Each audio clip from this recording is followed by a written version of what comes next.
करने आता हूं ना, तो मैं कठिन से कठिन परीक्षा अपने भक्त की करता हूं। देखो अर्जुन, योमा भजते नित्यम, जो नित्य मेरा भजन करता है, जो उठते बैठते सोते जागते मुझे हमेशा याद करता है अर्जुन, कई बार मैं उसकी बड़ी कठिन परीक्षा करता हूं। क्या करता हूं सबसे पहले? क्या प्रभु? कि पित्तम तस्य हराम, सबसे पहले मैं उस भक्त के धन को छीन लेता हूं, यानी उसको धनहीन बना देता हूं, बिल्कुल गरीब बना देता हूं। तो जब मेरा भक्त धनहीन हो जाता है तो उसके बाद क्या होता है कि करोमि बंधु विच्छेदम, फिर उसके जितने भी भाई बंधु होते हैं, जितने भी मित्र आदि होते हैं, जितने भी सगे संबंधी उस आदमी के होते हैं, वो सभी उसका साथ छोड़ देते हैं। क्योंकि जब पैसा ही नहीं है, धन ही नहीं है, तो कौन साथ साथ? यावत भी तो पाजन तावत निर्जना अंते निकले जब जब वार्ता को। जब तक तो मनुष्य पैसा कमाता रहता है, तब तो उसके रिश्तेदार भी बहुत बन जाते हैं, मित्र भी आगे पीछे दौड़ते रहते। क्यों? क्योंकि पैसा जो दिख रहा है। लेकिन जब मनुष्य कमाने के लायक नहीं रहता या कुछ काम करने के लायक नहीं रहता, तो रिश्तेदार और मित्र तो बड़ी दूर की बातें होती है, घर के आदमी भी उसकी कोई बात नहीं पूछते। अर्जुन, सबसे पहले मैं अपने भक्त का धन छीन लेता हूँ। जब वो धनहीन हो जाता है तो उसका बंधुओं से विच्छेद हो जाता है, यानी कि पूरा जीवन उसका दुख में बन जाता है। लेकिन एक प्यारे अर्जुन, ऐसे दुख के समय में भी जो मेरा भक्त मुझे कोई दोष नहीं लगाता है, क्योंकि आजकल हम क्या करते हैं कि थोड़ा सा दुख आ गया तो दोष किसको देते हैं? भगवान, कि भगवान ने मेरे साथ ऐसा कर, भगवान ने मेरे साथ ऐसा कर।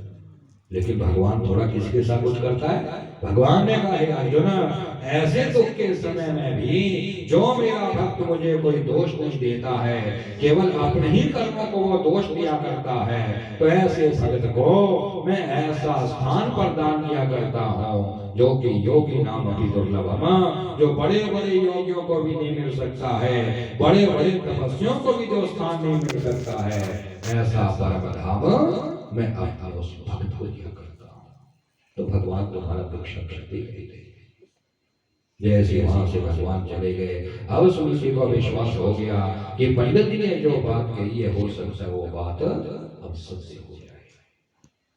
ठीक 7वां दिन आया, राजा उठान का शिकार खेलता हुआ जब सुनीति के आश्रम में पहुंचा तो कहते महाराज सुनीति ने उस दिन की सुबह की रोटी आदि नहीं खा रखी थी, शाम के लिए पूरी रोटी उसने जौ की बचा कर रख रखी थी। जब देखा कि मेरा पति थका कर मेरे आश्रम में आया है, तो सुनीति ने बड़े प्रेम से अपने हाथों से पूरी जौ की रोटी अपने पति को खिलाई।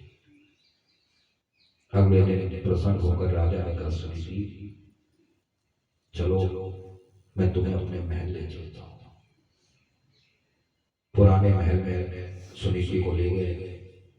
जाकर राजा ने कहा, सुनीति मैं तुम्हें रहने के लिए पुराना महल दे रहा हूँ, बड़े प्रेम से इस महल में रहना, चिंता मत करना, हर तुम्हारी इच्छा यहाँ पर पूरी होती रहेगी, और मैं अपनी नई रानी सुरुचि के साथ नए महल के अंदर रहा करूंगा। लेकिन याद रखना सुनीति, जीवन में मेरी बात कि कभी भूल कर हमारे नए महल के अंदर मत आना, क्योंकि तू जानती नहीं तुम्हारी सौतन जो सुरुचि है ना, वो तो बात में अपना सुहाग उतार कर मेरे पैरों पर भी फेंकती रहती है, मुझे भी बड़ा दुखी वो किया करती है। इसलिए यदि तुम हमारे महल में आओगी तो ना जाने वो तुम्हें भी किस प्रकार से दुखी कर देगी। ऐसा करना, सारा धन सारी संपत्ति मैंने तेरे नाम रख दी। अरे तुम तो रानी की तरह रह रही हो, तो दासी की तरह रहेगी ना, परेशान तो हो जाओ। कहते जब बहुत लोभ दिया, लालच दिया, सूची का क्रोध शांत हो गया। जैसे ही महाराज थोड़े दिन बीते तो भगवान की ऐसी कृपा में दृष्टि उस सुनीति के ऊपर पड़ गई। कहते थोड़े दिनों के बाद सुनीति गर्भवती रही, और सुनीति के गर्भ से एक ध्रुव नामक बड़ा ही सुंदर बेटा पैदा हो गया। भगवान की अब जब ध्रुव पैदा हुआ, थोड़े दिन बीते, राजा की नई रानी सुरुचि मारा गर्भवती रही। और श्रुति के गर्भ से भी एक उत्तम नामक बड़ा ही सुंदर बेटा पैदा हो गया। अब जब दोनों बच्चे बड़े होने लगे तो एक दिन सुनीति ने अपने बेटे ध्रुव से कहा, बेटा ध्रुव, हाँ देखो बेटे, हमारे कुल का एक ऐसा नियम है कि बेटा सुबह ब्रह्म मुहूर्त में उठकर अपने माता पिता के पांव छूने पड़ते हैं, क्योंकि बेटा बच्चों के जो भगवान होते हैं केवल उसके माता पिता होते हैं। देखो कितने अच्छे संस्कार डाल रही है बच्चे। इसलिए कहते हैं बच्चों को बचपन से अच्छे संस्कार डालने का प्रयास करना चाहिए, क्योंकि बचपन में जो संस्कार बच्चों में पड़ जाते बुढ़ापे तक वही संस्कार रह जाते हैं।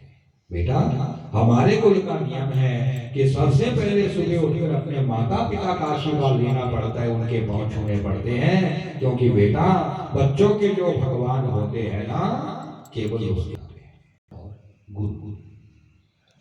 इन तीनों में सबसे बड़ा कौन है?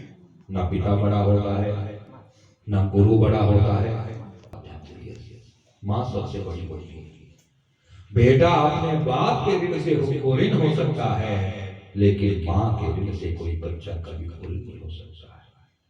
माँ से बड़ा संसार नहीं है, बल्कि भगवान ने भी स्वयं माँ की बड़ी महिमा कही है। भगवान ने भी स्वयं कहा कि माँ से बड़ा इस संसार में कोई नहीं हो सकता है। बच्चा और उसके ऋण से ऋण हो जाएगा, लेकिन माँ के ऋण से बच्चा कभी ऋण हो ही नहीं सकता,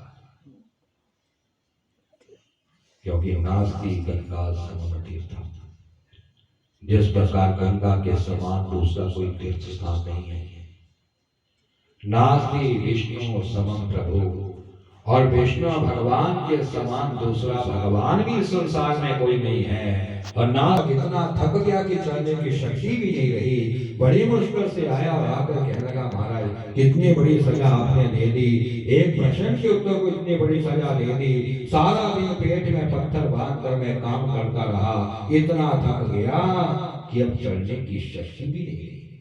बताओ माँ की महिमा क्या है? तो भैया अभी भी समझे नहीं।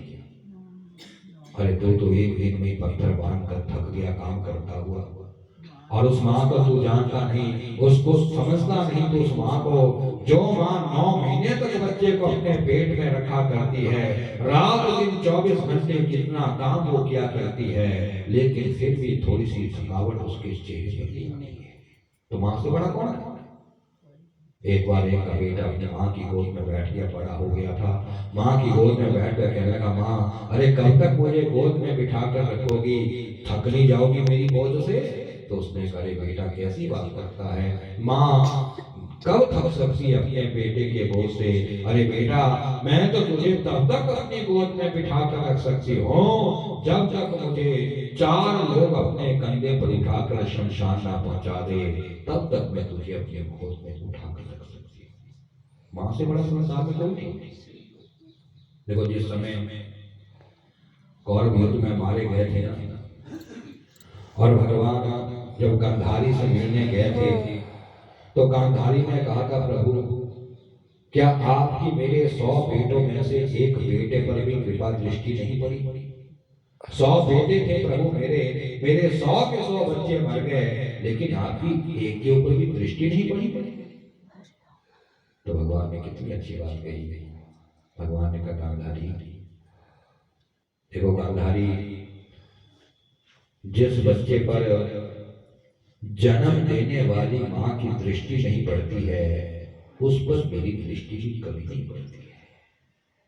अरे भगवान ने तो तुझे नेत्र दे रखे थे, लेकिन तूने पति को नेत्रहीन समझकर अपनी आंखों पर भी पट्टी बांध दी।